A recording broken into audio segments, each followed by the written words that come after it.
Hello guys, ये video उनके लिए है जो लोग सोचते हैं कि उनका लैपटॉप या डेस्कटॉप हैक हो चुका है। तो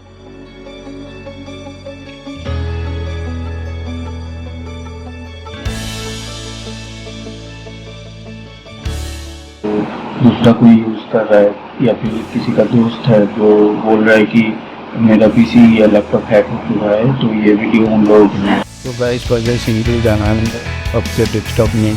जाने के बाद अब विंडोज पे भी जाके डाउन टेस्ट कर सकते हैं, डाउन लिख सकता है या फिर विंडोज बटन प्रेस करके हार्ड रेस कर सकते हैं।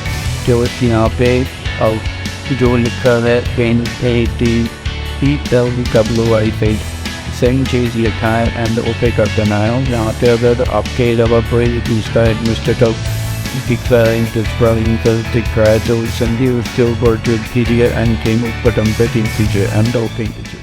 तो गाइस, है ना कमाल का वीडियो।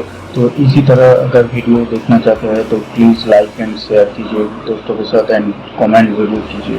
तो जय हिंद, वंदे मातरम। मिलते हैं नेक्स्ट वीडियो पे।